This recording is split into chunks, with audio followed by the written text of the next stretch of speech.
Hello दोस्तों, मैं हूं प्रिंस और स्वागत करता हूं आपका मैग्नेट ब्रेन्स में। तो हम क्लास 10th में मैथ्स का अपना चैप्टर कोऑर्डिनेट ज्योमेट्री देख रहे थे और अपनी इस चैप्टर के अंतर्गत प्रीवियस के कुछ लेक्चर्स हम डिस्टेंस फॉर्मूले पे बेस्ड अपनी सवालों की सीरीज को शुरू कर चुके थे और अपनी सवालों की सीरीज में ऑलरेडी हमने काफी सारे सवालों को सॉल्व भी कर लिया है। अब इसी सवालों की सीरीज में आगे बढ़ते हुए इस लेक्चर में एक और शानदार जानदार मजेदार board exam point of view से काफी ज्यादा इंपॉर्टेंट और क्रूशियल सवाल को सॉल्व कर लेते हैं।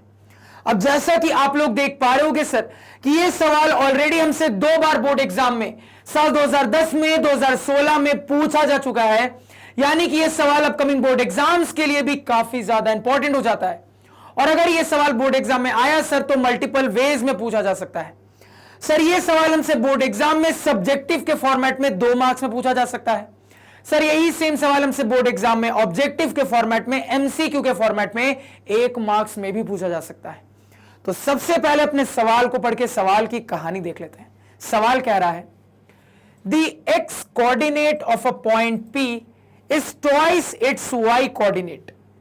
If P is equidistant from Q2, -5 and R -3, then find the coordinates of P। तो बिना टाइम वेस्ट किए हुए सवाल की सर्जरी पे चलते हैं। सवाल की कहानी को बिल्कुल ध्यान से सुनना और समझने की कोशिश करना। क्या कह रहा है सवाल? सवाल हमें बोल रहा है सर कि कोई पॉइंट P है जो कि पॉइंट Q और R से इक्विडिस्टेंट है। सवाल मुझे बोल रहा है सर कि कोई पॉइंट P है जिसकी पॉइंट Q और पॉइंट R से जो दूरी है सर, ये दूरी आपस में बराबर है। सवाल आपको यह भी बता रहा है सर कि पॉइंट P का जो x कोऑर्डिनेट है वो y कोऑर्डिनेट का डबल है। अब फाइनली सवाल आपसे पॉइंट P के कोऑर्डिनेट्स पूछ रहा है, क्या होंगे? यानी कि अगर मैं सवाल को और भी ज्यादा सिंप्लीफाई करके बताऊं तो ध्यान से सुनना सवाल क्या पूछ रहा है, क्या बोल रहा है, ध्यान से सुनना सर। तो सवाल कह रहा है कि पॉइंट P की पॉइंट Q तक जितनी भी दूरी है, अगेन पॉइंट P की पॉइंट R तक जितनी भी दूरी है, ये दोनों दूरी आपस में बराबर है। सवाल आपको यह भी बता रहा है कि पॉइंट P का जो x कोऑर्डिनेट है वो y कोऑर्डिनेट का डबल है सर, दुगना है सर। अब फाइनली सवाल आपसे इसी पॉइंट P के कोऑर्डिनेट्स पूछ रहा है, क्या होंगे? सवाल सभी को क्लियर हुआ? क्लियर होना चाहिए। तो यहां पे सवाल का एक्सप्लेनेशन सुनते के साथ ही आपको सवाल की वैरायटी का अंदाजा लग रहा होगा सर। इस इक्विडिस्टेंट वाली वैरायटी के हमने बहुत सारे सवालों को अभी तक सॉल्व कर लिया है और ये सवाल भी इसी इक्विडिस्टेंट वाली वैरायटी का है। ये क्लियरली हमें समझ में आ रहा है सर। तो इस सवाल को भी हम 2 मेथड से सॉल्व करके देखेंगे। सबसे पहले अपने पहले मेथड की बात कर लेते, तो कहानी को बिल्कुल ध्यान से सुनना और समझने की कोशिश करना। तो सवाल पढ़ के सवाल को एनालाइज करके, वैरायटी को एनालाइज करके बहुत अच्छे से क्लियर है सर कि सवाल को सॉल्व करने के लिए डिस्टेंस फॉर्मूला लगाना है और इस टाइप के इक्विडिस्टेंट के सिचुएशन के लिए अपने मेथड नंबर 1 के अंतर्गत डायग्राम कैसा क्रिएट होता है ये भी हमने सीखा है। तो पहले डायग्राम क्रिएट कर लेते हैं सर। तो सबसे पहले बिल्कुल रैंडमली पॉइंट Q और R को लोकेट कर लेते हैं। तो मान लो बिल्कुल रैंडमली पॉइंट Q को यहां कहीं लोकेट कर दिया जिसके कोऑर्डिनेट्स गिवन है सर 2, -5। अगेन मान लो बिल्कुल रैंडमली पॉइंट R को मैंने यहां कहीं पे लोकेट कर दिया जिसके कोऑर्डिनेट्स मुझे गिवन है सर -3, 6। अब अपने फिगर के एनालिसिस से मुझे बहुत अच्छे से पता है सर कि हम अपने इस इक्विडिस्टेंट पॉइंट P को ऊपर की तरफ या फिर नीचे की तरफ लोकेट कर सकते हैं। मान लो मैं अब ऊपर की तरफ लोकेट करता हूं बिल्कुल रैंडमली सर, आप चाहो तो नीचे की तरफ भी लोकेट कर सकते हो। तो पॉइंट P को यहां पे मैंने अपने एनालिसिस के हिसाब से लोकेट कर लिया है। अब सवाल सबसे पहली इंफॉर्मेशन मुझे यह दे रहा है सर कि मेरे इस पॉइंट की इन दोनों पॉइंट से जो दूरी है ये आपस में बराबर है। इस बात को पहले डायग्रामेटिकली रिप्रेजेंट कर लेते हैं। तो मेरे इस पॉइंट की इस पॉइंट से जो दूरी है सर, अगेन मेरे इस पॉइंट की इस पॉइंट से जो दूरी है सर, ये दोनों दूरी आपस में बराबर है। ये बात मुझे सवाल बोल रहा था, ये मैंने रिप्रेजेंट कर लिया। अब एक बहुत इंपॉर्टेंट इंफॉर्मेशन पॉइंट P के कोऑर्डिनेट्स के बारे में मुझे गिवन है। क्या गिवन है? बिल्कुल ध्यान से सुनना। तो इस इक्विडिस्टेंट पॉइंट P के कोऑर्डिनेट्स के बारे में मुझे यह बताया जा रहा है सर कि मेरे पॉइंट P का जो x कोऑर्डिनेट है वो y कोऑर्डिनेट का डबल है। अब इस बात को मैं सीधे सीधे यहां पे रिप्रेजेंट कर सकता हूं, कैसे, ध्यान देना। तो मुझे बोला जा रहा है सर x कोऑर्डिनेट y का डबल है, y का दुगना है। तो मान लो मैं y कोऑर्डिनेट को y ही मान लेता हूं, y कोऑर्डिनेट को मैंने y ही मान लिया।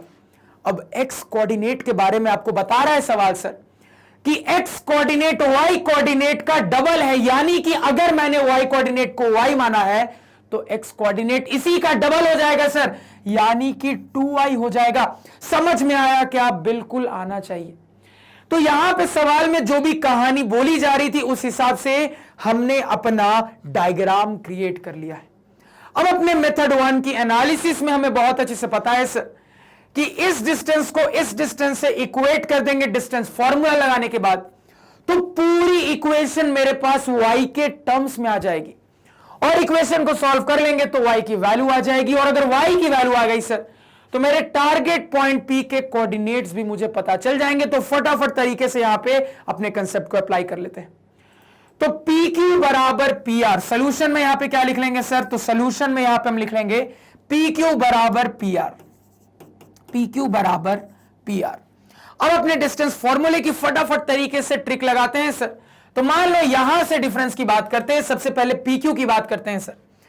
तो x कोऑर्डिनेट का डिफरेंस दिमाग में कर रहा हूं sir, 2i minus 2 again y coordinate का डिफरेंस इसी फॉर्मेट के हिसाब से हो जाएगा y माइनस -5, दिमाग में करिए, यानी कि y प्लस 5 हो जाएगा। तो x कोऑर्डिनेट के डिफरेंस का स्क्वायर, y कोऑर्डिनेट के डिफरेंस का स्क्वायर, इनका सम और फाइनली ओवरऑल स्क्वायर रूट बराबर। अब PR की बात कर लेते हैं sir, again distance formula trick की मदद से। तो सबसे पहले x कोऑर्डिनेट का डिफरेंस 2i माइनस -3, यानी कि सर 2i प्लस 3 हो जाएगा। तो मेरे पास x कोऑर्डिनेट का डिफरेंस आ गया है। अगेन इसी फॉर्मेट के हिसाब से y कोऑर्डिनेट का डिफरेंस y माइनस 6 हो जाएगा सर। तो y कोऑर्डिनेट का डिफरेंस भी आ गया। तो x कोऑर्डिनेट के डिफरेंस का स्क्वायर, y कोऑर्डिनेट के डिफरेंस का स्क्वायर, इनका सम और फाइनली ओवरऑल स्क्वायर रूट। तो इसको सॉल्व कर लेना है सर। तो दिख रहा है दोनों साइड स्क्वायर रूट आ रहा है, यानी दोनों तरफ स्क्वायर करना पड़ेगा। स्क्वायरिंग बोथ साइड, दोनों साइड स्क्वायर कर लेंगे, यहां से ये गायब हो जाएगा, यहां से ये गायब हो जाएगा। अब फाइनली इसे मुझे सॉल्व कर लेना है। सॉल्व करते हैं सर। तो a माइनस बी का होल स्क्वायर क्या हो जाएगा sir? a square plus B square minus 2ab, यानी कि 2 2 4 2 8y हो जाएगा। आगे क्या हो जाएगा सर? a प्लस बी का होल स्क्वायर, यानी कि a square plus B square plus 2ab, यानी कि sir y square plus 25 plus 10y हो जाएगा बराबर। राइट साइड में क्या कहानी हो जाएगी? a प्लस बी का होल स्क्वायर, यानी कि a square plus B square plus 2ab, यानी कि 3 2 6 2 12y हो जाएगा। प्लस आगे क्या हो जाएगा सर? a माइनस बी का होल स्क्वायर, यानी कि a square plus B square minus 2ab, यानी कि y square plus 36 minus 12y, इतना निकल के आ जाएगा। अब इसे सिंप्लीफाई करते हैं सर, ध्यान दीजिएगा। इस कोऑर्डिनेट को ऊपर लिख लेता हूं वरना आपको थोड़ा सा कंफ्यूजन हो जाएगा। तो 2 माइनस 5 और ये है मेरा पॉइंट Q। अब इसको रब कर देते हैं ताकि क्लियरली आप देख पाओ कि लिखा क्या है सर। सिंप्लीफाई करते हैं, ध्यान देना। तो सर यहां पर अगर मैं सिंप्लीफाई करूं तो 4y स्क्वायर से 4y स्क्वायर सीधे कट गया। अगेन दिख रहा है सर y स्क्वायर से y स्क्वायर सीधे कट गया। तो इस तरफ मेरे पास बच रहा है सर, क्या बच रहा है? ध्यान देना।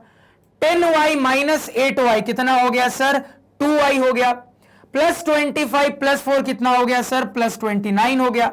राइट साइड में देखते हैं सर, यहां पे 12y माइनस 12y खत्म ही हो गया सर। 36 प्लस 9 कितना हो जाएगा? तो 36 46 45 हो जाएगा सर। तो यहां पे इतना निकल के आ रहा है, यानी कि फर्दर सॉल्व करें सर तो 2i बराबर यहां पे 45 माइनस 29 हो जाएगा, यानी कि मेरे पास अल्टीमेटली आ रहा है सर 2i बराबर, तो 45 माइनस 30 कितना हो जाएगा? 15 प्लस 1 कितना हो जाएगा? 16 हो जाएगा सर। तो y की वैल्यू 8 निकल के आ रही है मेरे पास। क्लियर हो गया सर? अब y की वैल्यू ही तो निकालना था, क्योंकि अगर मैंने y की वैल्यू निकाल ली तो मैं अपने टारगेट पॉइंट के कोऑर्डिनेट्स की बात कर सकता हूं। तो अब चूंकि y की वैल्यू आ चुकी है तो मैं कह सकता हूं सर कि मेरे टारगेट पॉइंट P के कोऑर्डिनेट्स क्या क्या हो जाएंगे? तो y कोऑर्डिनेट y के ही बराबर होगा, यानी कि y कोऑर्डिनेट 8 हो जाएगा मेरे पॉइंट P का। x कोऑर्डिनेट 2i सर, तो 2 into 8 कितना हो गया? 16। तो x कोऑर्डिनेट 16। तो यहां पे हमने अपने पॉइंट पी के कोऑर्डिनेट्स निकाल रही है सर 16,8। फटाफट यहां पे नोट डाउन कर लो, थोड़ा सा साइड हो जाता हूं, नोट डाउन कर लो। ठीक, अब देखो ये जो चीज मैंने आपको सॉल्व की है ना, यहां पे एक और तरीके से, मजेदार तरीके से, ज्यादा आसान तरीके से सॉल्व कर सकते हैं। एक और बार इसी चीज को एक मजेदार तरीके से सॉल्व करके देखते हैं। कहानी को ध्यान से सुना, देखो कैसे सॉल्व करता हूं, ध्यान देना सर। तो ये छोटी छोटी चीजें आप लोग भी यहां पे सवाल के थ्रू सीखते जाना और इसको प्रैक्टिस करना सवालों में, ध्यान देना सर। तो मैं यहां पे क्या दिमाग लगाता हूं सर, मैं यहां पे ये दिमाग लगाता हूं, तो अपने ये दोनों टर्म मुझे एक ही तरीके के लग रहे हैं सर, एक ही टाइप के हैं, इनको एक साथ कर लेता हूं। अगेन ये दोनों टर्म एक ही टाइप के लग रहे हैं, इनको एक साथ कर लेता हूं। तो इसको इधर बुला लेता हूं, इसको उधर भेज देता हूं सर। तो अगर ये मैं करूंगा तो क्या हो जाएगा, ध्यान देना। ये मेरे पास पहले से है 2i माइनस 2 का स्क्वायर, ये इस तरफ आ जाएगा तो माइनस 2i प्लस 3 का स्क्वायर हो जाएगा, बराबर राइट साइड में ये पहले से है y माइनस 6 का स्क्वायर, इस वाले टर्म को उस तरफ भेज देंगे सर माइनस y प्लस 5 का स्क्वायर। तो सर हमने ऐसा रीअरेंजमेंट क्यों किया, इसलिए किया सर क्योंकि ये दोनों टर्म एक ही टाइप के दिख रहे हैं। अगेन ये दोनों टर्म एक ही टाइप के दिख रहे हैं, तो एक ही टाइप के टर्म को मैंने एक ही टाइप में एक ही साइड में सेट कर लिया। क्लियर हो गया। अब मुझे दोनों ही साइड में a square minus B square का फॉर्मूला लगता हुआ दिख रहा है, लगा लेते हैं सर। तो सबसे पहले एलएचएस में लगाते हैं, a square minus B square, a plus B into A minus B. पहले a प्लस बी वाला टर्म डायरेक्टली दिमाग में देखते हैं, तो इन दोनों को ऐड करेंगे, क्या हो जाएगा sir 2i plus 2i 4y हो गया, माइनस 2 प्लस 3 कितना हो जाएगा सर प्लस 1 हो जाएगा। तो a प्लस बी वाला टर्म आ गया। अब a माइनस बी वाला टर्म देखते हैं, ध्यान दीजिएगा। तो 2i minus 2 minus 2i minus 3 हो जाएगा सर। तो 2i से 2i गया, माइनस 2 माइनस 3 कितना हो गया माइनस 5 हो गया सर। अब आरएचएस में चलो यहां पे, again a square minus B square is equal to a plus B into A minus B. पहले a प्लस बी वाला टर्म देख लेते हैं सर। तो a प्लस बी वाला टर्म क्या हो जाएगा यहां पे, तो y minus 6 plus Y plus 5 यानी कि y प्लस वाई 2y हो गया, माइनस 6 प्लस 5 यानी कि माइनस 1 हो जाएगा sir, into a minus B वाला टर्म यानी कि y minus 6 minus Y minus 5 हो जाएगा सर। तो y से y गया, माइनस 6 माइनस 5 माइनस 11 हो गया। अब यहां पे माइनस से माइनस काट देंगे सर, माइनस से माइनस यहां पे काट देंगे सर। अब यहां पे मल्टीप्लाई कर लेते हैं कांस्टेंट्स को और सॉल्व कर लेते हैं। तो 5 इससे मल्टीप्लाई होगा तो 5 4 जा 20y प्लस 5 हो जाएगा, बराबर राइट साइड में। 11 इससे मल्टीप्लाई होगा तो 11 2 जा 22y माइनस 11 हो जाएगा। y वाले टर्म को एक तरफ कर लीजिए, कांस्टेंट को एक तरफ, इसको इधर भेज देता हूं, इसको इधर बुला लेता हूं, तो ये इधर जाएगा सर, तो माइनस 20y। ध्यान देना 22y माइनस 20y कितना हो जाएगा सर 2y बचेगा, माइनस 11 इधर आएगा, प्लस 11 प्लस 11 प्लस 5 प्लस 16 हो जाएगा, 2 8 जा 16। यहां से भी y की वैल्यू सेम आ रही है सर 8, तो अगेन सेम रिजल्ट पे पहुंचोगे। तो ये जो यहां पे सॉल्व करने की टेक्निक मैंने आपको बताई, इसको याद रखना, बहुत सारे सवालों में इस टेक्निक को अप्लाई कर सकते हो सर। इस टेक्निक से कैलकुलेशन रिलेटिवली सिंपल रहती है पहले वाले वे के कंपैरिजन में। दिख रहा होगा आपको कैलकुलेशन कितनी सिंपल रही है इस वे में, ठीक है सर। समझ में आई कहानी, बिल्कुल आनी चाहिए। तो ये हमारे सॉल्व करने की मेथड 1 की कहानी हमने देखी, ठीक है। अब मेथड 2 पे चलते हैं, इसी सवाल को मेथड 2 से सॉल्व करने की कोशिश करते हैं। कहानी को बिल्कुल ध्यान से सुनना और समझने की कोशिश करना।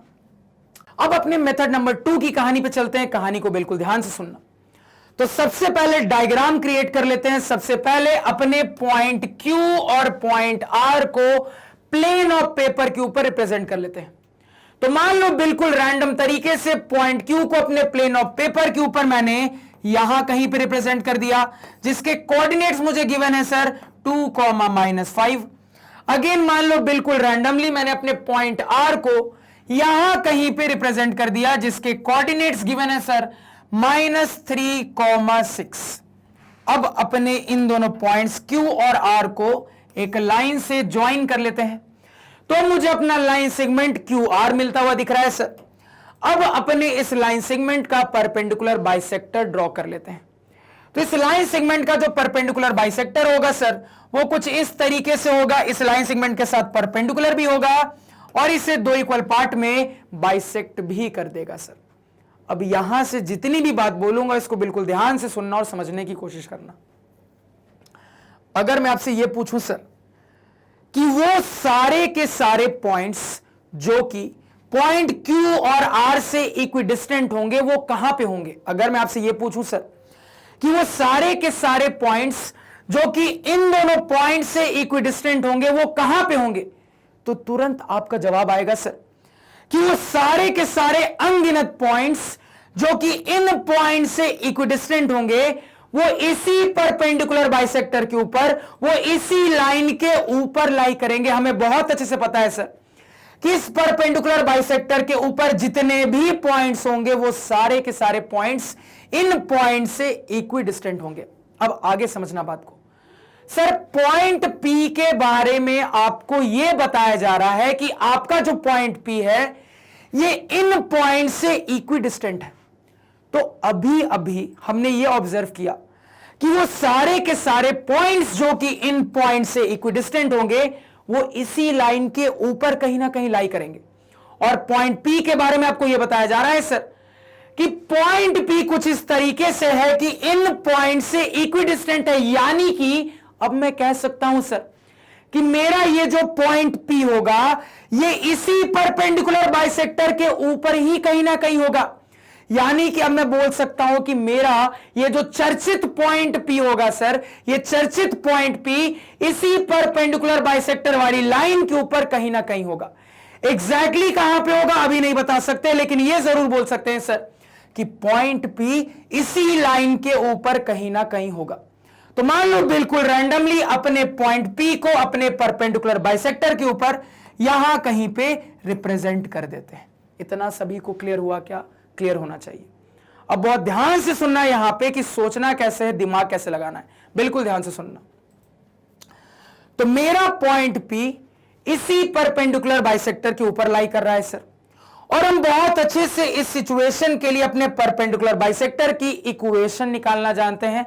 तो सक्सेसफुली अपने परपेंडिकुलर बाइसेक्टर की इक्वेशन निकाल लेंगे। अब समझना, तो चूंकि मेरा ये जो पॉइंट P है ये परपेंडिकुलर बाइसेक्टर के ऊपर ही लाई कर रहा है, इसका मतलब ये है सर कि पॉइंट P के जो भी कोऑर्डिनेट्स होंगे वो मेरे लाइन की इक्वेशन को सेटिस्फाई कर देंगे, क्योंकि हमें बहुत अच्छे से पता है सर कि मेरे जो भी पॉइंट्स किसी लाइन के ऊपर लाई करते हैं उन पॉइंट्स के कोऑर्डिनेट्स मेरे लाइन के इक्वेशन को सेटिस्फाई करते हैं। यानी कि अगर मेरा पॉइंट इस लाइन के ऊपर लाई कर रहा है सर, इसका सीधा मतलब यह है कि मेरे इस पॉइंट के जो भी कोऑर्डिनेट्स होंगे वो लाइन के इक्वेशन को सेटिस्फाई कर देंगे। अब देखो आगे कैसे दिमाग लगाएंगे। तो इस पॉइंट P के कोऑर्डिनेट्स के बारे में आपको बहुत क्लियरली बताया जा रहा है कि मेरे पॉइंट P का जो x कोऑर्डिनेट है वो y कोऑर्डिनेट का जस्ट डबल है सर। तो अगर मैं यहां पे अपने पॉइंट के y कोऑर्डिनेट को y1 मान लेता हूं बिल्कुल रैंडमली, तो x कोऑर्डिनेट इसी का डबल हो जाएगा सर, यानी कि 2 टाइम्स ऑफ y1 हो जाएगा। अब लाइन की इक्वेशन हम आसानी से निकाल सकते हैं और मेरे इस पॉइंट के कोऑर्डिनेट्स लाइन के इक्वेशन को सेटिस्फाई कर देंगे। और जैसे ही मैं इसको पुट करूंगा लाइन की इक्वेशन में सेटिस्फाई करवाने के लिए, तो मेरे पास पूरी इक्वेशन y1 के टर्म्स में आ जाएगी। सॉल्व कर लेंगे, y1 की वैल्यू आ जाएगी। y1 की वैल्यू आ गई सर, तो पॉइंट P के कोऑर्डिनेट्स भी पता चल जाएंगे। तो कैसे दिमाग लगाया यहां पे सभी को समझ में आया? सभी को समझ में आना चाहिए। तो जो भी सोचा है फटाफट तरीके से यहां पे अप्लाई कर लेते हैं। ध्यान दीजिएगा, सबसे पहले अपने परपेंडिकुलर बाइसेक्टर की इक्वेशन निकाल लेते हैं। तो ये करने के लिए हम क्या करते हैं सर? तो ये करने के लिए बिल्कुल रैंडम तरीके से अपने परपेंडिकुलर बाइसेक्टर के ऊपर किसी पॉइंट को अज्यूम कर लेते हो। मान लो मैंने अपने पॉइंट को यहां पे अज्यूम कर लिया और बिल्कुल रैंडमली अपने इस अज्यूम्ड पॉइंट के कोऑर्डिनेट्स को हम x, y मान लेते हैं। तो मान लो इस पॉइंट को मैं कुछ पॉइंट x कह देता हूं। क्या कह देता हूं? पॉइंट x कह देता हूं, या कुछ और नाम रख लो, पॉइंट z कह देता हूं सर। तो कंसेप्ट के हिसाब से इस पॉइंट की इन दोनों पॉइंट से जो दूरी होगी ये दूरी आपस में बराबर होगी सर।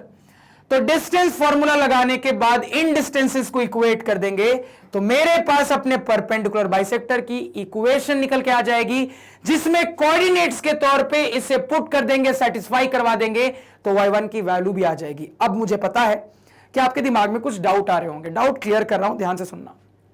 सबसे पहला डाउट कि सर यहां पे जब कोऑर्डिनेट्स अज्यूम करने की बात थी तो आप y और 2y भी तो मान सकते थे सर। आपने y1 2y1 ही क्यों माना? थोड़ा सा दिमाग लगा सकते हो कि मैंने y1 और 2y1 ही कोऑर्डिनेट्स क्यों माना है? इसलिए माना है सर क्योंकि आपको यह रियलाइज होना चाहिए कि हम x, y के कोऑर्डिनेट सिस्टम को यूज करने वाले हैं अपनी लाइन की इक्वेशन निकालने में। तो चूंकि ये यूज होने वाला है सर, ये वेरिएबल्स किसी चीज के लिए इस्तेमाल होने वाले हैं, इसी वजह से यहां पे वेरिएबल के तौर पे मैंने एक अलग टाइप के सेट को अज्यूम किया। ये डाउट सभी को क्लियर हुआ? क्लियर होना चाहिए। एक और डाउट आपके दिमाग में आया होगा, क्या सर? आपके दिमाग में डाउट यह आया होगा सर कि जब आप इस पॉइंट का नाम रख रहे थे तो आपने x लिखा पहले, फिर इसको मिटा के z लिख दिया, ऐसा क्यों किया सर? x ही क्यों नहीं रहने दिया? आप देखो समझना, अगर मैं इस पॉइंट को x मान लूंगा, अगर मैं इस पॉइंट को कैपिटल X मान लूंगा, तो सर लिखने के दौरान, सॉल्व करने के दौरान कंफ्यूजन हो सकता है, क्योंकि यहां पे भी x है, यहां पे भी x है। तो कंफ्यूजन से बचने के लिए मैंने क्या कहा है?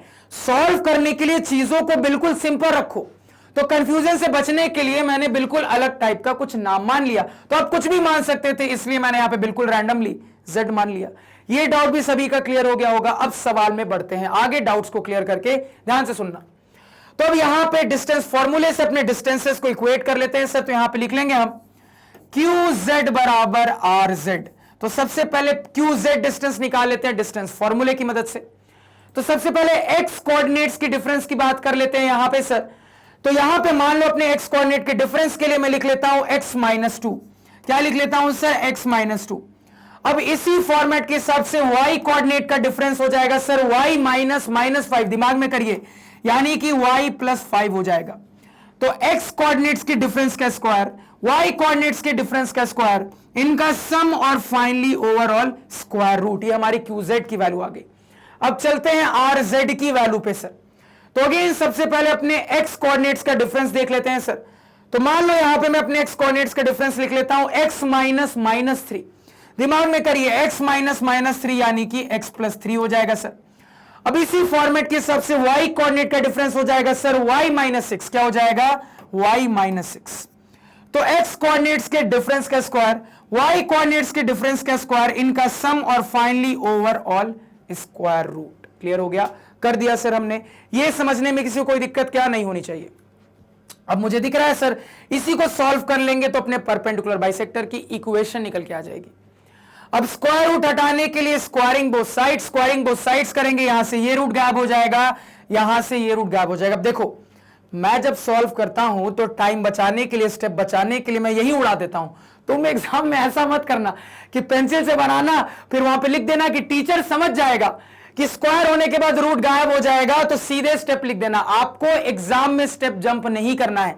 कभी भी कोई भी सब्जेक्टिव पेपर दो तो प्रॉपर लिखो, बाय स्क्वायरिंग बोथ साइड्स। अब स्क्वायर करके दिखाओ, फिर गायब करो। आपको ये सारे स्टेप लिखने हैं एग्जाम में। ये सभी को समझ में आया? समझ में आना चाहिए। अब रिटर्न करते हैं, यहां पे लौटते हैं सर, ध्यान देना। तो यहां पे अब सॉल्व करते हैं कि देखो, सॉल्व करने का नॉर्मल तरीका तो हम जानते हैं। नॉर्मल तरीका क्या है सर? यहां ब्रैकेट खोलेंगे, यहां खोलेंगे, यहां खोलेंगे, यहां खोलेंगे, सबको सिंप्लीफाई कर लेंगे। थोड़ा दिमाग वाला तरीका लगाते हैं सर। x वाले टर्म्स को एक तरफ कर लेते हैं, y वाले टर्म्स को एक तरफ कर लेते हैं, जल्दी सॉल्व होगा। x वाले को एक तरफ करने के लिए मान लो इसे मैं इधर बुला देता हूं, y वाले को उधर भेज देता हूं। तो x वाला इधर आएगा तो मेरे पास आ जाएगा सर x-2 का होल स्क्वायर माइनस x + 3 का होल स्क्वायर बराबर, राइट साइड में पहले से है y-6 का होल स्क्वायर। ये टर्म उस तरफ जाएगा तो माइनस साइन के साथ y + 5 का होल स्क्वायर हो जाएगा। चेक कर लीजिए चीजें सर, ये इधर आएगा माइनस साइन के साथ, बिल्कुल सही है। ये पहले से इधर है, ये इधर जाएगा, बिल्कुल सही है सर। अब क्लियरली दोनों साइड मुझे दिख रहा है a² - b² का फॉर्मेट, जिसके एक्सपेंशन का फॉर्मूला होता है a + b × a - b। कर लेते हैं सर। सबसे पहले यहां पे सॉल्व करते हैं सर। तो यहां पे सॉल्व करेंगे तो a + b क्या हो जाएगा सर? तो x-2 + x + 3, तो x + x 2x हो गया, -2 + 3 + 1 हो जाएगा सर। तो ये हो गया a + b वाला टर्म। अब a - b वाला टर्म, x -2 - x -3, तो x से x गया सर, -2 - 3 कितना हो जाएगा? -5 हो जाएगा। तो a + b × a - b आ गया। अब यही काम राइट साइड करते हैं सर। सबसे पहले a + b, तो y-6 + y + 5 कितना हो जाएगा सर? ये हो जाएगा y + y 2y, -6 + 5 हो जाएगा -1 into a - b, y -6 - y - 5, y से y चला जाएगा, -6 - 5 -8 11 हो जाएगा सर। अब यहां पे इस माइनस से ये माइनस खत्म हो गया, यहां पे मल्टीप्लाई कर लेंगे सर 5 इंटू 2x प्लस 1 और राइट साइड में हो जाएगा 11 इंटू 2y माइनस 1। यहां पे सॉल्व कर लेंगे तो यह आ जाएगा 10x प्लस 5, यहां पे मल्टीप्लाई करके सॉल्व कर लेंगे सर तो 22y माइनस 11 हो जाएगा। क्लियर हो गया सर। अब इन सारे टर्म्स को इस तरह बुला लेते हैं, तो सारे टर्म्स को इस तरह बुलाएंगे सर तो डायरेक्टली लिख रहा हूं, ध्यान दीजिएगा। पहले से यहां पे 10x है, y वाला टर्म इधर जाएगा माइनस 22y बन जाएगा सर। पहले से प्लस 5 है, माइनस 11 उधर जाएगा, प्लस 11 बन जाएगा, प्लस 5 प्लस 11 प्लस 16 बन जाएगा सर, तो प्लस 16 बराबर 0। अब क्लियरली यहां पे मुझे 2 कॉमन होता हुआ दिख रहा है, 2 को कॉमन निकाल लेंगे तो मेरे पास आ जाएगा 5x माइनस 11y प्लस 8 बराबर 0। तो लाइन की इक्वेशन आ जाएगी 5x माइनस 11y प्लस 8 बराबर 0। तो हमने अपने परपेंडिकुलर बाइसेक्टर की इक्वेशन निकाली है। फटाफट इतना नोट डाउन करो सर। तो इक्वेशन क्या निकल के आ रही है? परपेंडिकुलर बाइसेक्टर की इक्वेशन आ रही है सर 5x माइनस 11y और उसके बाद प्लस 8 बराबर 0। ठीक हो गया सर। अब इसको रब कर लेते हैं, फटाफट नोट डाउन कर लीजिए, यहां पे फटाफट नोट डाउन कर लीजिए। अब देखो यहां पे, अब जैसा कि हमने डिसाइड किया था सर कि मेरे पॉइंट P के जो कोऑर्डिनेट्स होंगे वो मेरे लाइन की इक्वेशन को सेटिस्फाई कर देंगे, क्योंकि मेरा पॉइंट लाइन के ऊपर लाई कर रहा है। यानी कि यहां पे अपने लाइन की इक्वेशन में x कोऑर्डिनेट की जगह पे 2y को पुट कर देंगे, 2y1 को पुट कर देंगे और y कोऑर्डिनेट की जगह पे y1 को पुट कर देंगे, तो पूरी इक्वेशन y1 के टर्म्स में आ जाएगी। कर देते हैं सर पुट यहां पे, तो 5 इंटू x कोऑर्डिनेट की जगह पे पुट कर देंगे यहां पे 2 into y1 minus 11 into y coordinate की जगह पे पुट कर देंगे यहां पे सर y1 और प्लस 8 बराबर 0। सॉल्व करते हैं सर, 5 टू जा 10y1 माइनस 11y1 प्लस 8 बराबर 0 हो गया सर। यहां से आ जाएगा minus y1 minus minus 1y1 बोलो या माइनस y1 बोलो, एक ही बात है सर। माइनस 1y1 बोलो या माइनस y1 बोलो, एक ही बात है सर। क्लियर हो गया। तो अब आगे बढ़ते हैं, तो यहां से बचा है माइनस y1 प्लस 8 बराबर 0। इसको उधर भेज देंगे तो कुल मिला के y1 की वैल्यू 8 के बराबर बता देंगे सर। क्लियर हो गया। अब y1 आ गया है तो पॉइंट P के कोऑर्डिनेट्स बता देंगे, तो x कोऑर्डिनेट इसका 2 टाइम्स यानी कि 16, y कोऑर्डिनेट यही हो जाएगा यानी कि 8। तो पॉइंट P के कोऑर्डिनेट्स हमने कैलकुलेट कर लिए हैं सर 16,8। फटाफट यहां पे चीजों को नोट डाउन करो। तो मजा है कि नहीं? सवाल में बिल्कुल आना चाहिए। तो आपको ऑब्जर्व हो रहा होगा सर कि ये जो इक्विडिस्टेंट वाली वैरायटी है ना, ये बहुत सारे अलग अलग तरीके से पूछी जा सकती है। काफी इंपॉर्टेंट वैरायटी है हमारे सवालों की डिस्टेंस फॉर्मूले के अंतर्गत। अब यहां पे कुछ एमसीक्यूज देख लेते हैं, उनको सॉल्व करने की कोशिश करते हैं। कहानी को ध्यान से सुनना, पहले बोर्ड क्लियर कर लेते हैं सर।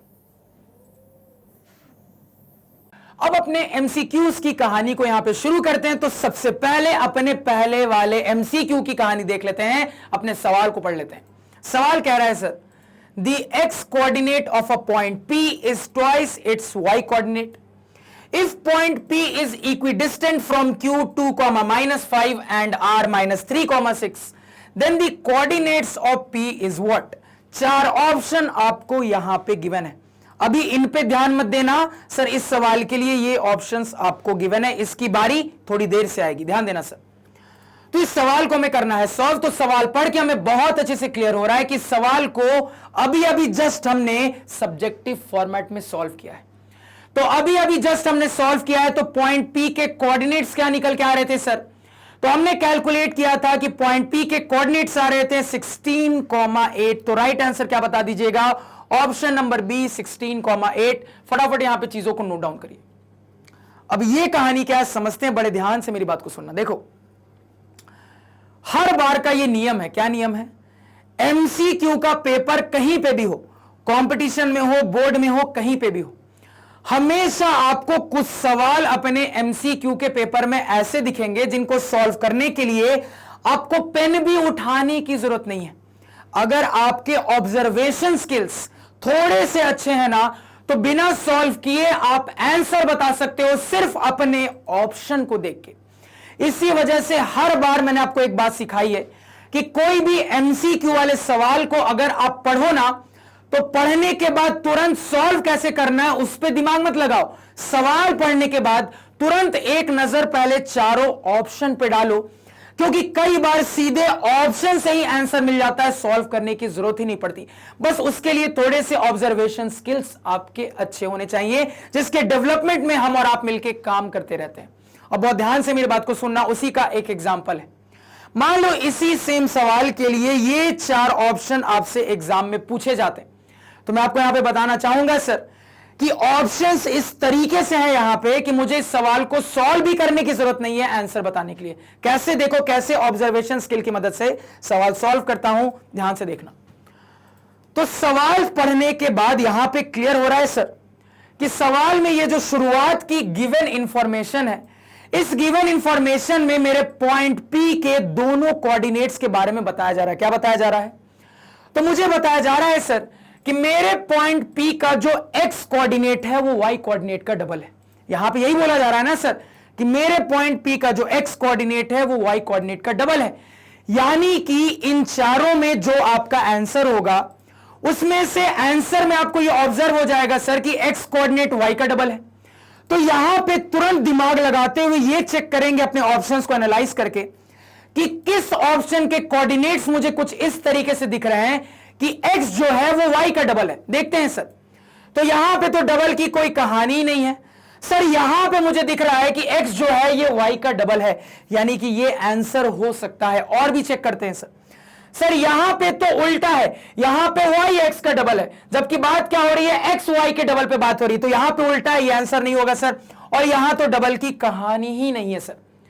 तो बस एक छोटे से ऑब्जर्वेशन की मदद से बिना सवाल को सॉल्व किए हमने अपना आंसर निकाल लिया। तो इस चीज को याद रखना, आपके बोर्ड एग्जाम में भी कुछ सवाल आपको ऐसे मिलेंगे जिनको आपको सॉल्व करने की भी जरूरत नहीं पड़ेगी, बस आपको अपने ऑप्शंस को एनालाइज करना है। तो इस गोल्डन रूल को याद रखना कि सवाल पढ़ते के साथ कैसे सॉल्व करना है, तुरंत उस पर दिमाग मत लगाना। एक बार ऑप्शंस को एक नजर जरूर देखना, क्योंकि कई बार ऑप्शंस ही देख के सीधे आंसर पता चल जाता है बिना सॉल्व किए।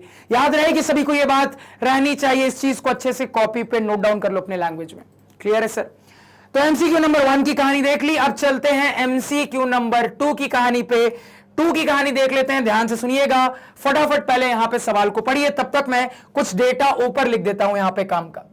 तो पॉइंट P के कोऑर्डिनेट्स आ रहे थे 16,8 और लाइन की इक्वेशन आ रही थी 5x माइनस 11y और इसके बाद प्लस 8 बराबर 0। अब लौटते हैं सवाल पे। आई होप आपने यहां पे सवाल पढ़ लिया होगा और सॉल्व करने के लिए दिमाग लगा रहे होगे। अब देखो सर, इस सवाल के थ्रू सवाल की वो जो वैरायटी मैं आपके पास डिस्कस करने वाला हूं, वो वैरायटी बड़े ध्यान से समझना, क्योंकि आपके एमसीक्यू के पेपर में ये वाली वैरायटी आपको गारंटेड जरूर से मिलेगी। तो बहुत ध्यान से यहां पे वैरायटी समझना।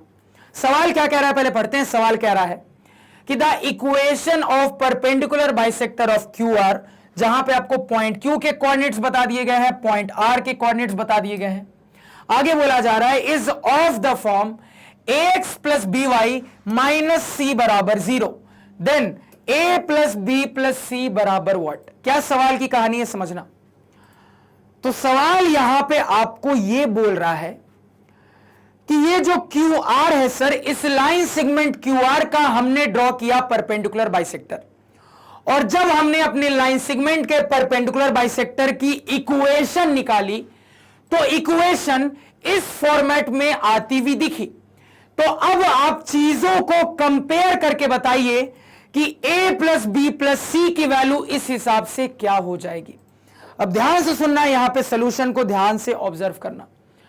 तो इस पर्टिकुलर सिचुएशन के लिए ऑलरेडी हमने अपने परपेंडिकुलर बाइसेक्टर की इक्वेशन निकाल के रख ली है। क्या आ रही है सर परपेंडिकुलर बाइसेक्टर की इक्वेशन?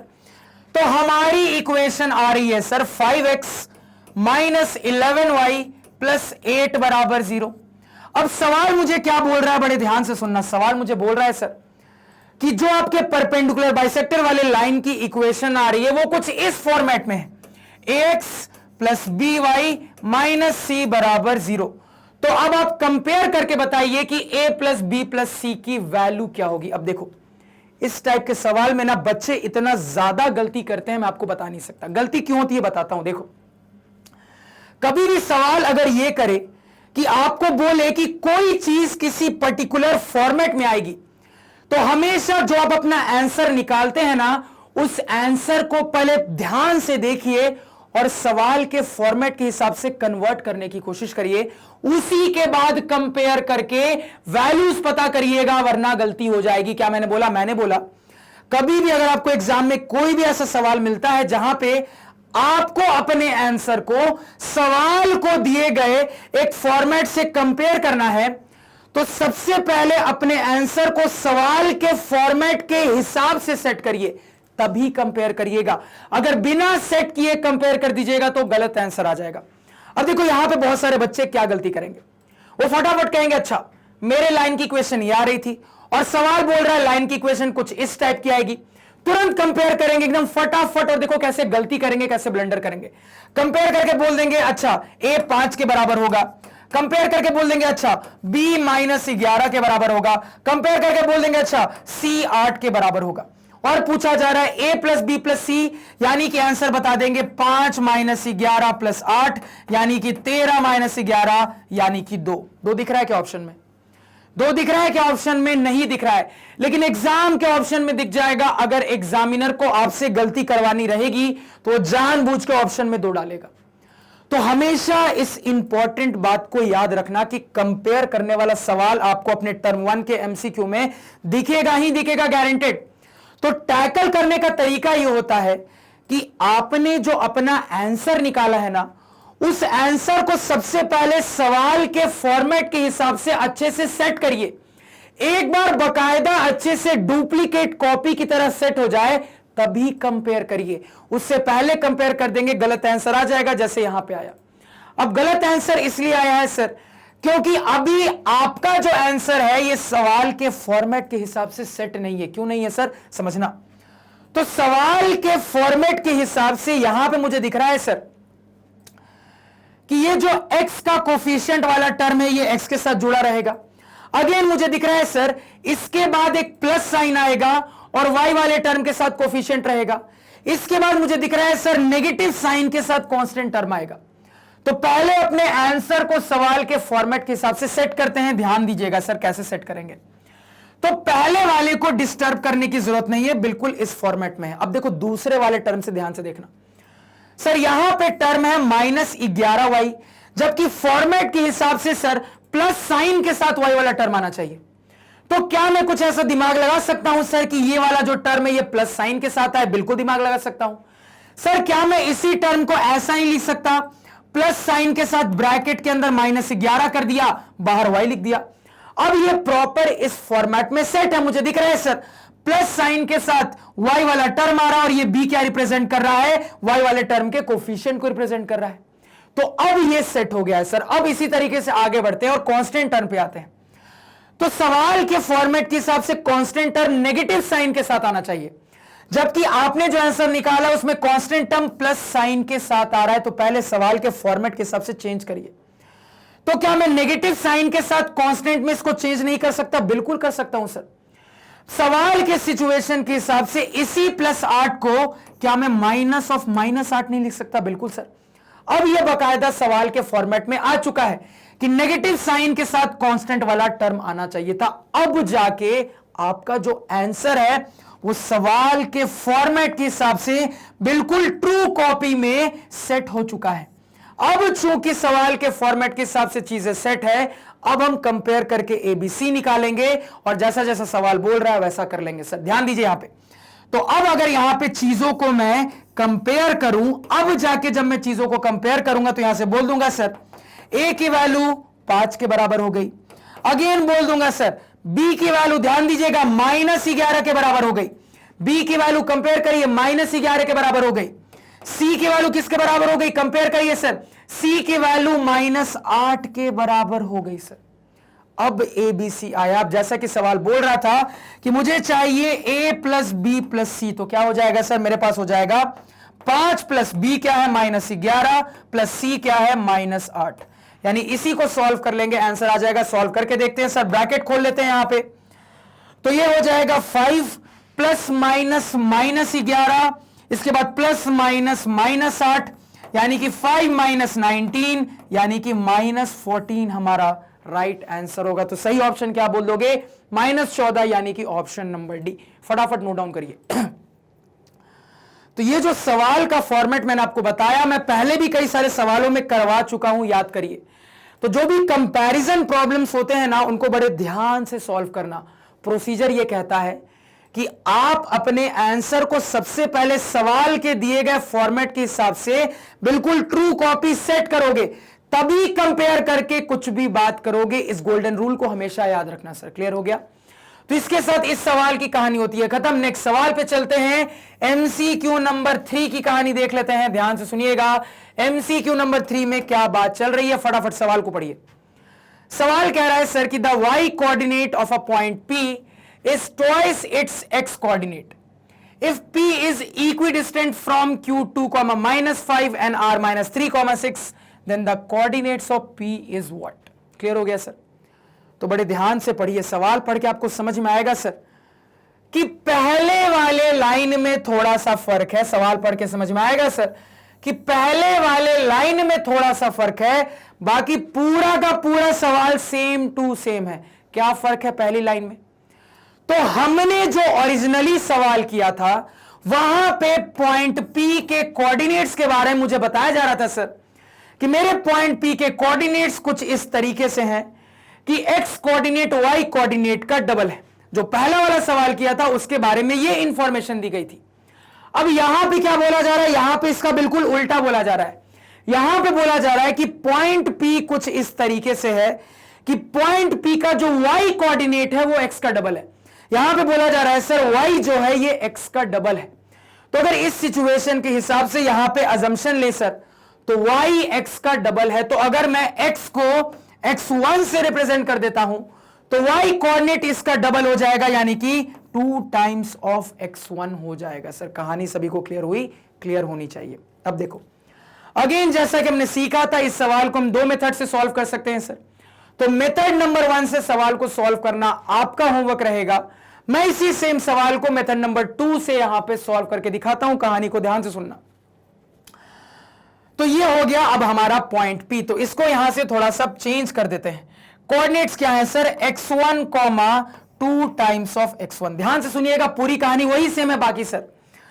तो कहानी के अंतर्गत मुझे बहुत अच्छे से पता है कि वो सारे के सारे पॉइंट्स जो कि मेरे पॉइंट Q और R से इक्विडिस्टेंट है, ये सारे के सारे इक्विडिस्टेंट पॉइंट्स सर एक ही लाइन के ऊपर लाई करेंगे। और ये लाइन क्या होता है? तो ये लाइन मेरे इन पॉइंट्स को ज्वाइन करने के बाद मिलने वाले लाइन सेगमेंट का परपेंडिकुलर बाइसेक्टर होता है। हमें बहुत अच्छे से पता है सर कि वो सारे के सारे पॉइंट्स जो कि इन पॉइंट से इक्विडिस्टेंट होंगे वो इस लाइन सेगमेंट के परपेंडिकुलर बाइसेक्टर के ऊपर ही लाई करेंगे। यानी कि मेरा ये पॉइंट P भी इसी परपेंडिकुलर बाइसेक्टर के ऊपर ही लाई करेगा।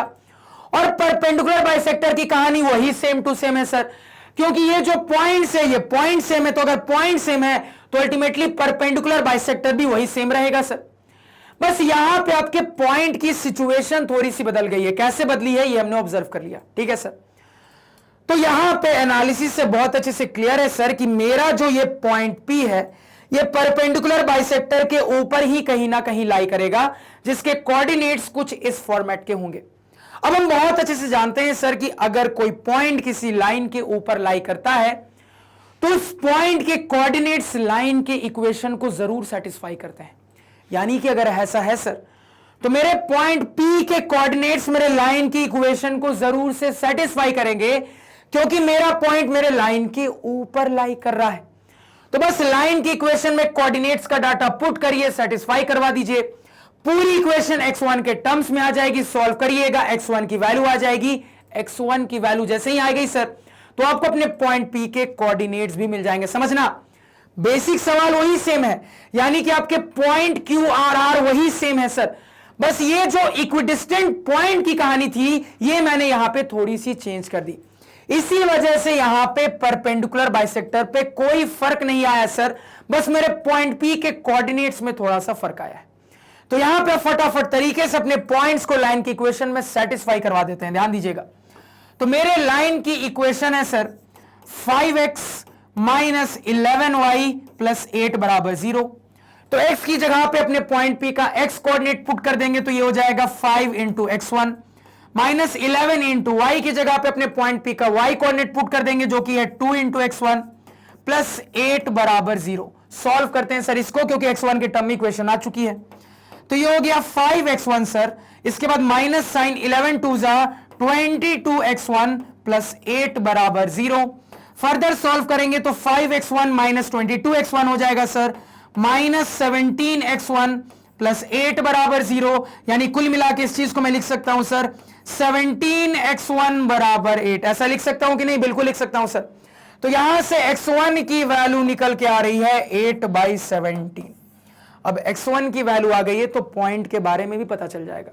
तो मेरे पॉइंट P के कोऑर्डिनेट्स अब इस सिचुएशन में हो जाएंगे सर x1 यानी कि 8/17 कॉमा 2 टाइम्स ऑफ x1 यानी 2 इंटू 8/17 यानी कि 8 2 जा 16/17। तो मेरे पॉइंट के कोऑर्डिनेट्स आ रहे हैं सर 8/17 कॉमा 16/17। आंसर चेक करिए 8/17 16/17 यानी कि ऑप्शन नंबर बी हमारा राइट आंसर होगा। फटाफट यहां पे नोट डाउन करिए। तो मेथड नंबर 1 से सॉल्व करना आपका होमवर्क रहेगा, सभी से बनना चाहिए और वेरीफाई करना सेम आंसर आता है कि नहीं। क्लियर हो गया सर? नेक्स्ट सवाल पे चलते हैं। एमसीक्यू नंबर 4 की कहानी देख लेते हैं। अगेन कहानी को बिल्कुल ध्यान से सुनना और समझने की कोशिश करना। एमसीक्यू नंबर 4, सवाल को पढ़िए। सवाल कह रहा है सर कि the X coordinate and Y coordinate of a point P is in the ratio 3:2. If P is equidistant from Q and R, then the coordinates of point P is what? अब ये सवाल यहां पे आपसे पूछ रहा है। अब अगेन ध्यान से मेरी बात को यहां पे सुनिएगा, बिल्कुल ध्यान से। तो अगेन जब सवाल को पढ़ोगे तो आपको समझ में आ रहा होगा सर कि बस ये पहले वाली लाइन की कहानी जहां पे पॉइंट P के कोऑर्डिनेट्स के बारे में बताया जा रहा है, ये कहानी थोड़ी सी अलग है, बाकी आगे की कहानी वही सेम टू सेम है। तो आगे की कहानी वही सेम है सर। आगे की कहानी मुझे बोला जा रहा है कि मेरा पॉइंट P कुछ इस तरीके से है कि पॉइंट P इन दोनों पॉइंट से इक्विडिस्टेंट है। अब शुरुआत में मेरे पॉइंट P के x कोऑर्डिनेट और y कोऑर्डिनेट के बारे में देखो क्या बताया जा रहा है, ध्यान से सुनना। तो बोला जा रहा है x coordinate and y coordinate of point P is in the ratio 3:2। तो यहां पहली लाइन में बताया जा रहा है कि मेरे गिवन पॉइंट के x और y कोऑर्डिनेट किस रेशियो में है सर। तो यहां पे जिस तरीके से जिस ऑर्डर में बात हो रही है, मैंने आपको सिखाया था कि कभी अगर रेस्पेक्टिवली ना लगाए तो आपको बाय डिफॉल्ट यही समझना है कि पहले के लिए पहला वाला होगा, दूसरे के लिए दूसरा वाला होगा। यानी कि पहले x का जिक्र हुआ, बाद में y का जिक्र हुआ, यानी कि जो रेशियो की कहानी बन रही है वो x/y के फॉर्मेट में बन रही है। ठीक है सर? तो मान लो मैंने अपने गिवन पॉइंट P के x और y कोऑर्डिनेट को मान लो x, y मान लिया है थोड़ी देर के लिए एनालिसिस के लिए। तो मेरे इस पॉइंट के कोऑर्डिनेट्स का रेशियो, और रेशियो में भी क्या x/y बताया गया है सर, क्योंकि पहले जो आया है वो ऊपर आएगा रेशियो में, जो बाद में आया है वो नीचे आएगा, क्योंकि रेस्पेक्टिवली तो लगा नहीं है। तो जो अपने डिफॉल्ट वाला केस हमने सीखा था उसी को अप्लाई कर दिया। तो x/y की वैल्यू मुझे यहां पे गिवन है सर 3:2 यानी कि 3/2। ठीक है सर? और आगे कहानी वही सेम टू सेम है। अब समझना बात को यहां पे। तो अगेन इस सवाल को हम दो मेथड से सॉल्व कर सकते हैं। मेथड नंबर 1 से बनाना आपका होमवर्क रहेगा, मैं आपको मेथड नंबर 2 से बना के दिखाता हूं। कहानी को बिल्कुल ध्यान से सुनना, बिल्कुल ध्यान से। तो अगेन यहां पे मुझे बहुत अच्छे से क्लियर है कि वो सारे के सारे पॉइंट्स जो कि इन दोनों पॉइंट से इक्विडिस्टेंट होंगे वो परपेंडिकुलर बाइसेक्टर के ऊपर ही कहीं ना कहीं लाई करेंगे। और मेरा ये पॉइंट P भी कुछ इस तरीके से है कि इन पॉइंट से इक्विडिस्टेंट है, यानी कि मेरा पॉइंट P भी इसी परपेंडिकुलर बाइसेक्टर के ऊपर ही कहीं ना कहीं लाई करेगा सर। तो मैंने यहां पे क्या दिमाग लगाया कि अपने इस पॉइंट P के x कोऑर्डिनेट को x मान लिया, y कोऑर्डिनेट को y मान लिया। अब समझना बात को। तो अगर ये पॉइंट इस लाइन के ऊपर लाई कर रहा है, यानी कि सर अगर मैं अपने लाइन की इक्वेशन में अपने इस पॉइंट के कोऑर्डिनेट्स को पुट करूंगा तो सेटिस्फाई कर देगा, यानी कि ये कोऑर्डिनेट्स मेरे लाइन के इक्वेशन को सेटिस्फाई कर देंगे सर। तो सेटिस्फाई करवाते हैं। तो जैसे ही सेटिस्फाई करवाएंगे तो मेरे पास हो जाएगा 5 इंटू एक्स। एक्स की जगह पे पॉइंट का एक्स कोऑर्डिनेट जिसको हमने एक्स ही माना है सर, तो 5 इंटू एक्स। आगे हो जाएगा -11 इंटू पॉइंट का y कोऑर्डिनेट जिसको हमने y ही माना है प्लस 8 बराबर 0, ये निकल के आ रहा है। यानी अगर मैं इसको प्रॉपर इक्वेशन फॉर्म में लिख लूं सर तो 5x माइनस 11y बराबर माइनस 8 हो जाएगा। अब देखो, अब ऑब्वियस सी बात है सर, आपके पास x और y के टर्म में एक और इक्वेशन होना चाहिए तभी आप सॉल्व कर पाओगे, और एक और इक्वेशन आपने ऑलरेडी यहां पे पहले इंफॉर्मेशन की मदद से निकाल लिया था। बस यहां पे क्रॉस मल्टीप्लाई कर लेंगे सर, एक्स वाई के टर्म्स में दूसरी इक्वेशन आ जाएगी। क्रॉस मल्टीप्लाई करेंगे तो मेरे पास हो जाएगा सर 2x बराबर 3y। तो ये एक इक्वेशन रही, ये दूसरी इक्वेशन रही, सॉल्व कर लेंगे x और y आ जाएगा, और यही x और y मेरे इस गिवन पॉइंट के x और y कोऑर्डिनेट हो जाएंगे। फटाफट तरीके से यहां पे सॉल्व करना स्टार्ट करते हैं। ध्यान दीजिएगा, इक्वेशन है 5x माइनस 11y बराबर माइनस 8। अब देखो क्या दिमाग लगाता हूं, देखो इक्वेशन सॉल्व करने के लिए जल्दी दिमाग कैसे लगाना है ये भी आपको आना चाहिए। देखो यहां पर अगर मैं थोड़ा सा दिमाग लगाऊं तो दिख रहा है कि अगर मैं x की वैल्यू y के टर्म में निकाल के यहां पुट करता हूं या फिर y की वैल्यू x के टर्म में निकाल के यहां पुट करता हूं तो फ्रैक्शन की कहानी आ जाएगी, कैलकुलेशन थोड़ी सी लेंदी हो सकती है। देखो मैं क्या दिमाग लगाता हूं, मैं यहां पे ना कोफिशिएंट सेम कर लेता हूं, कोफिशिएंट सेम कर लेता हूं। मान लो x के कोफिशिएंट को ही सेम बनाने की कोशिश करता हूं। कैसे, तो देखो, तो उसके लिए मैंने क्या किया सर, इस वाली इक्वेशन को 2 से मल्टीप्लाई कर दिया और इस वाले को 5 से मल्टीप्लाई किया।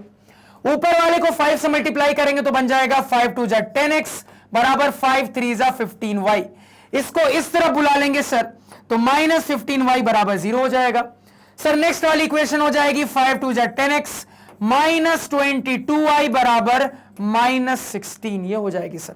अब इस इक्वेशन को सॉल्व कर लेते हैं। यहां पे तो माइनस प्लस और यहां पे प्लस, साइन चेंज कर दिया सर तो ये खत्म हो गया। यहां पे माइनस 15y प्लस 22y कितना हो जाएगा, प्लस 7y बराबर, यहां पे 16 माइनस 0 16 हो जाएगा। तो y की वैल्यू कितनी आ रही है सर, 16/7 निकल के आ रही है y की वैल्यू। क्लियर हो गया। अब x की वैल्यू भी निकाल लेंगे सर, दोनों में से किसी इक्वेशन में पुट करेंगे x की वैल्यू आ जाएगी। मान लो पहला वाला छोटा है, इसी में पुट करता हूं, पहले वाले में पुट करूंगा सर तो x बराबर हो जाएगा 3/2 इंटू वाई, यानी कि 3/2 इंटू 16/7, 2 8 जा 8 3 जा 24/7। तो x की वैल्यू आ रही है 24/7। तो हमने अपने पॉइंट P के x और y कोऑर्डिनेट की वैल्यू निकाल ली है। ठीक है सर। अब देखो इन्हीं इक्वेशंस को सॉल्व करने की एक और टेक्निक मजेदार आपको सिखाता हूं, ध्यान से देखना क्या दिमाग लगाता हूं। सर मैंने सिंपली क्या किया, सिर्फ और सिर्फ इस इक्वेशन को 2 से मल्टीप्लाई कर दिया। अब ये करने से फायदा क्या हुआ, ध्यान देना। तो ये इक्वेशन बन गई 10x माइनस 22y बराबर माइनस 16। अब देखो, अब मैं यहां पे 2x के बदले डायरेक्टली 3y को पुट कर सकता हूं, क्योंकि इसी 10x को मैं 5 इंटू 2x के फॉर्म में लिख सकता हूं। तो सीधे सीधे अब सब्स्टिट्यूशन कर दूंगा, किसके बदले सर, तो यहां पे 5 इंटू 2x के बदले मैं 3y डाल सकता हूं। आगे है माइनस 22y बराबर माइनस 16। आप चाहते तो ये दिमाग लगा के भी सॉल्व कर सकते थे इक्वेशंस को। तो ये जो छोटी छोटी चीजें बीच बीच में बता रहा हूं इनको भी दिमाग में रखना काफी इंपॉर्टेंट है। क्लियर हो गया सर। तो फाइनली अपने गिवन पॉइंट्स का x और y कोऑर्डिनेट आ चुका है। क्या क्या आ रहा है sir, x coordinate 24/7, y coordinate point P का 16/7। तो 24/7 कॉमा 16/7 यानी कि ऑप्शन नंबर ए हमारा राइट आंसर होगा। फटाफट यहां पे चीजों को नोट डाउन करो। क्लियर है कहानी सभी को, मजा आ रहा है कि नहीं, बिल्कुल मजा आना चाहिए। नेक्स्ट सवाल पे चलते हैं। सवाल नंबर 5 की कहानी देख लेते हैं। कहानी को बिल्कुल ध्यान से सुनना। सवाल नंबर 5 ये रहा आपके सामने। फटाफट पहले सवाल को पढ़ो। सवाल कह रहा है सर कि the x coordinate of a point P is twice it's y coordinate if P is equidistant from Q and R and the perpendicular bisector of QR intersects x-axis and y-axis as C and D respectively, then find the length of perpendicular from origin to CD। तो सवाल को पढ़ते ही आपकी कुछ पुरानी यादें ताजा होनी चाहिए सर कि इसी टाइप का सवाल हमने अभी अभी कल के लेक्चर में सॉल्व किया था। यानी कि डायग्राम बनाने की जरूरत पड़ेगी, प्रॉपर तरीके से अपने परपेंडिकुलर बाइसेक्टर को पहले लोकेट करना पड़ेगा। सर फटाफट तरीके से बनाना स्टार्ट करते हैं। ध्यान दीजिएगा, यहां पे पहले अपना कोऑर्डिनेट सिस्टम बना लेते हैं। पहले अपना यहां पे कोऑर्डिनेट सिस्टम एक्स एक्सिस और वाई एक्सिस को ड्रॉ कर लेते हैं। अब ध्यान दीजिएगा, तो X coordinate is twice its Y coordinate. क्या बोला जा रहा है sir, X coordinate is twice its Y coordinate. तो सवाल पढ़ के क्लियर हो रहा है सर कि ऊपर का जो सवाल का बेसिक क्वेश्चन है वो हमारा ओरिजिनल सब्जेक्टिव वाला ही सवाल है, यानी कि जो ओरिजिनल सब्जेक्टिव वे में हमने सवाल सॉल्व किया था वही सेम टू सेम सवाल की कहानी है। यानी कि अगर सवाल की कहानी सेम है सर तो जो परपेंडिकुलर बाइसेक्टर की इक्वेशन आ रही थी वही सेम रहने वाली है सर, और परपेंडिकुलर बाइसेक्टर से रिलेटेड ही बात चल रही है। क्या बात चल रही है समझते हैं, ध्यान से सुनना।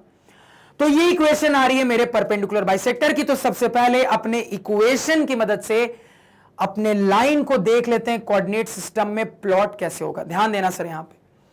तो यहां पे मैंने आपको प्लॉट करने की कई सारी ट्रिक दिखाई है। एक ट्रिक ये होती है सर कि आप लाइन का वाई एक्सिस और एक्स एक्सिस के साथ इंटरसेक्शन पॉइंट देख लो, उन पॉइंट्स को लोकेट कर लो, पॉइंट को ज्वाइन कर दोगे, लाइन आपको पता चल जाएगी।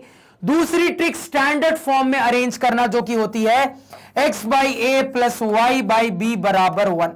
इस फॉर्मेट में अरेंज करके अपने x इंटरसेप्ट और y इंटरसेप्ट की मदद से भी हमें पता चल जाता है सर कि लाइन किस तरीके से बना होगा कोऑर्डिनेट सिस्टम पे।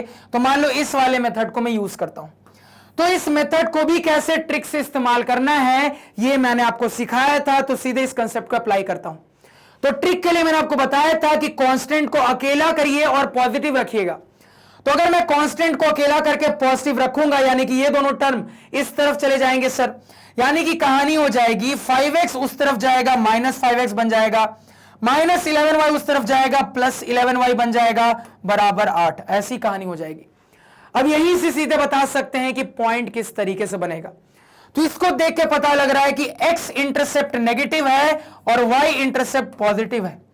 तो x intercept negative, y intercept positive, x negative y positive, यानी कि मेरा जो लाइन है कुछ इस तरीके से बन रहा होगा सर। जो पढ़ाया है उसी का इस्तेमाल किया।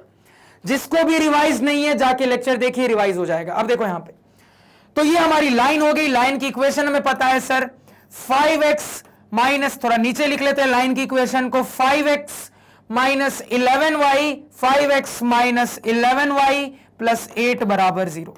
अब देखो सवाल बोल क्या रहा है। सवाल आपको बोल रहा है यहां पे कि ये जो मेरे परपेंडिकुलर बाइसेक्टर वाली लाइन है ये x एक्सिस और y एक्सिस को कट कर रही है। जहां जहां पे x एक्सिस और y एक्सिस को कट कर रही है उनके बारे में आपको बताया गया है सर कि ये जो पॉइंट है ये x एक्सिस को c पे कट कर रही है और y एक्सिस को d पे कट कर रही है, क्योंकि रेस्पेक्टिवली का इस्तेमाल दिख रहा है सर। और रेस्पेक्टिवली का मतलब होता है पहले के लिए पहला, दूसरे के लिए दूसरा। यानी कि सर ये पहला यहां से, ये दूसरा यहां से ये पहला, यहां से ये दूसरा, यानी x एक्सिस का कॉम्बिनेशन c के साथ बन रहा है, y का d के साथ बन रहा है। तो x एक्सिस को जिस पॉइंट पे कट कर रही है उसको c बोला जा रहा है, y एक्सिस को जिस पॉइंट पे कट कर रही है उसको d बोला जा रहा है। ठीक है सर। अब बोला जा रहा है कि हमने अपने परपेंडिकुलर बाइसेक्टर के ऊपर ओरिजिन से एक परपेंडिकुलर ड्रॉप किया है, तो बताइए परपेंडिकुलर की लेंथ क्या होगी। यानी ये रहा सर हमारा ओरिजिन, ओरिजिन से इसके ऊपर एक परपेंडिकुलर ड्रॉप किया, इसकी लेंथ पूछी जा रही है। तो कल के ही लेक्चर में हमने इस वाली वैरायटी को सॉल्व करना बहुत अच्छे से सीखा था, रिकॉल करिए। तो याद रखना इस वाली वैरायटी को बहुत सारे तरीकों से सॉल्व किया जा सकता है, लेकिन जो तरीका हमने कल सीखा था सर वो वाला तरीका सबसे ज्यादा फास्ट काम करने वाला तरीका है, सबसे ज्यादा फास्ट आंसर निकालने वाला तरीका है। तो अपने तरीके को फटाफट तरीके से अप्लाई करते हैं। कैसे अप्लाई करेंगे? तो सबसे पहले यहां पे ये पता कर लेते हैं सर कि मेरे पॉइंट डी और सी के कोऑर्डिनेट्स क्या होंगे, क्योंकि एक बार इन पॉइंट्स के कोऑर्डिनेट्स मुझे पता चल जाएंगे तो फिर हम अपने ट्रायंगल के एरिया की बात दो तरीके से कर पाएंगे और दोनों एरिया लिखने के तरीकों को कंपेयर कर देंगे तो परपेंडिकुलर लेंथ आ जाएगी। क्या हमने यही कल नहीं किया था? बिल्कुल किया था सर। फटाफट अप्लाई कर लेते हैं कंसेप्ट को। तो सबसे पहले पॉइंट डी के कोऑर्डिनेट्स क्या हो जाएंगे सर? तो पॉइंट डी लाई कर रहा है वाई एक्सिस पे, यानी कि एक्स कोऑर्डिनेट तो 0 हो जाएगा। सर वाई कोऑर्डिनेट क्या हो जाएगा? थोड़ी देर के लिए वाई कोऑर्डिनेट को वाई ही मान लेता हूं। तो ये जो पॉइंट है लाइन की इक्वेशन को सेटिस्फाई करेगा। पुट करते हैं लाइन की इक्वेशन में, तो मेरे पास हो जाएगा पहला टर्म 0, इसके बाद माइनस 11 इंटू वाई की जगह यही वाई चला जाएगा सर, इसके बाद प्लस 8 बराबर 0, यानी कि आ रहा है 11y बराबर 8, यानी कि y बराबर 8/11। तो अपने पॉइंट का y कोऑर्डिनेट हमने निकाल लिया है सर 8/11। तो पॉइंट डी के दोनों कोऑर्डिनेट्स मेरे पास आ चुके हैं। अब यही सेम काम कर लेते हैं पॉइंट सी के लिए। अब पॉइंट सी जो है सर ये कहां लाई कर रहा है, तो ये लाई कर रहा है एक्स एक्सिस के ऊपर, यानी कि इस पॉइंट का वाई कोऑर्डिनेट तो कंफर्म 0 होगा। एक्स कोऑर्डिनेट को मान लो थोड़ी देर के लिए एक्स मान लेते हैं, तो ये जो कोऑर्डिनेट्स है लाइन की इक्वेशन को सेटिस्फाई करेंगे, सेटिस्फाई करवाएंगे तो मेरे पास आ जाएगा सर 5x। अब ये वाला टर्म 0 हो जाएगा सर। इसके बाद +8 बराबर 0, यानी कि x बराबर -8/5 हो जाएगा सर। तो x कोऑर्डिनेट की वैल्यू आ रही है -8/5। सभी को क्लियर हुआ? अब कोऑर्डिनेट्स निकाल चुके हैं, तो अब हमें बहुत अच्छे से रियलाइज है सर कि एरिया की बात करने के लिए इस डिस्टेंस की भी जरूरत पड़ेगी, तो डिस्टेंस फॉर्मूला से ये डिस्टेंस निकालते हैं। ये डिस्टेंस क्या हो जाएगा सर? तो ध्यान दीजिएगा, स्क्वायर रूट के अंदर x कोऑर्डिनेट का मान लो मैं डिफरेंस कर लेता हूं, -8/5 -0 कुल मिला के -8/5 का स्क्वायर, यानी कि 64/25। इसके बाद प्लस, इसके बाद इसी ऑर्डर में करेंगे सर, तो 0 -8/11 कुल मिला के -8/11 का स्क्वायर, यानी कि सर 64/11 का स्क्वायर 121 हो जाएगा। इसको सॉल्व करते हैं सर, 64 बाहर निकाल लेंगे तो यहां पे भी 1, यहां पे भी 1, 64 बाहर निकलेगा, स्क्वायर रूट हो जाएगा तो 8 बाहर आ जाएगा सर। क्लियर हो गया? इसको सॉल्व करिए, सॉल्व करेंगे तो ये हो जाएगा यहां पे सर एलसीएम लेने के बाद 25 इंटू 121 नीचे, डिनोमिनेटर में ऊपर हो जाएगा 121 प्लस 25। अब अगेन डिनोमिनेटर स्क्वायर रूट से बाहर आएगा तो देखो क्या हो जाएगा सर, पहले से बाहर 8 है, 25 के बदले 5 बाहर आ जाएगा, 121 के बदले 11 बाहर आ जाएगा। अंदर क्या बचा है सर? न्यूमरेटर बस बचा है 121 प्लस 25, यानी कि हो जाएगा 146। तो ये कितना आ रहा है सर? ये आ रहा है 8/55 स्क्वायर रूट ऑफ 146, यानी ये लेंथ हमारी ये निकल के आ रही है। फटाफट पहले इतना नोट डाउन कर लीजिए। अब एरिया का फॉर्मूला यहां पे अप्लाई कर लेते हैं, ध्यान दीजिएगा। तो कोऑर्डिनेट के हिसाब से बता सकते हैं सर ये वाली लेंथ क्या हो जाएगी? ये वाली लेंथ हो जाएगी 8/11 यूनिट्स। सर ये वाली लेंथ कितनी हो जाएगी? तो ये वाली लेंथ हो जाएगी 8/5 यूनिट्स, यानी कि सबसे पहले half into base into height. इस तरीके से ट्रायंगल के एरिया का फॉर्मूला लिख लेंगे सर, तो यहां पे हो जाएगा हाफ इंटू बेस की लेंथ है 8/5 इंटू हाइट है सर 8/11 बराबर अगेन एरिया का formula half into base into height. अब कैसे करेंगे? Half into base into height. अब यही हाइट मुझे निकालना है, तो half into height into base की लेंथ निकाल चुके हैं सर। कितनी आ रही है बेस की लेंथ? यहां पे बेस की लेंथ आ रही है 8/55 स्क्वायर रूट ऑफ 146। इसी को सॉल्व कर लेंगे, एच की वैल्यू आ जाएगी। सॉल्व करना स्टार्ट करते हैं सर, ध्यान दीजिएगा। 8 से ये वाला हट गया सर, 11 5 जा 55, यहां से 55 चला गया। और कुछ कट रहा है क्या? और कुछ कट रहा है, देखिए सर यहां 2 4 जा 8 हो जाएगा। और कुछ कट रहा है और कुछ नहीं कट रहा है, तो मेरे पास बच रहा है 4 बराबर h/2 इंटू रूट 146, यानी कि यहां से आ जाएगा h बराबर 4 2 जा 8, क्रॉस मल्टीप्लाई कर लेंगे डिवाइडेड बाय रूट 146, इतना यूनिट्स। तो h की वैल्यू, परपेंडिकुलर की वैल्यू यहां पे आ चुकी है। क्या आ रही है सर? परपेंडिकुलर की वैल्यू। तो परपेंडिकुलर की वैल्यू यहां पे हमारी क्या निकल के आ रही है सर? ये निकल के आ रही है 8 divided by root under 146 units. फटाफट नोट डाउन करिए।